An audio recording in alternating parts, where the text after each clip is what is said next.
नमस्कार. आज आपण बघत आहोत ही बघा सूर्यमाला दिसत आहे. सूर्यमालेवरील थोडीशी महत्त्वाची माहिती. सूर्यमालेमधील मुख्य घटक सूर्यमालेचा केंद्रबिंदू तो एक प्रचंड तारा असून त्याच्यामुळे प्रकाश व उष्णता मिळते. बुध, शुक्र, पृथ्वी, मंगळ, गुरु, शनी, अरुण, वरुण. उपग्रह ग्रहांच्या भोवती फिरणारे चंद्र, उदाहरणार्थ पृथ्वीचा चंद्र.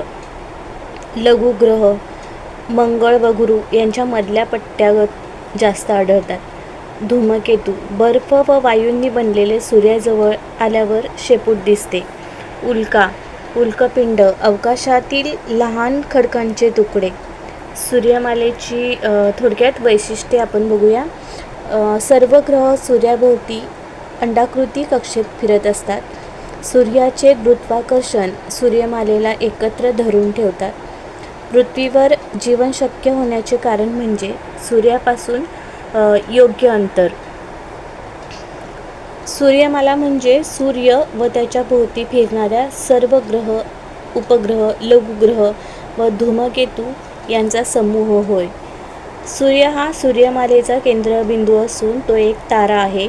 सूर्यमालेत एकूण 8 ग्रह आहेत. सर्व ग्रह सूर्याभोवती अंडाकृती कक्षेतच फिरतात.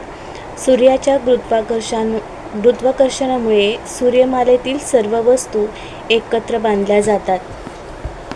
त्यामध्ये सर्वात जवळचा किंवा तेजस्वी ग्रह असं प्रश्न जर विचारला, सूर्याजवळील सर्वात जवळचा ग्रह बुध असतो. सर्वात तेजस्वी ग्रह शुक्र असतो. तुम्हाला माहिती कशी वाटली? कमेंटमध्ये नक्की सांगा. धन्यवाद.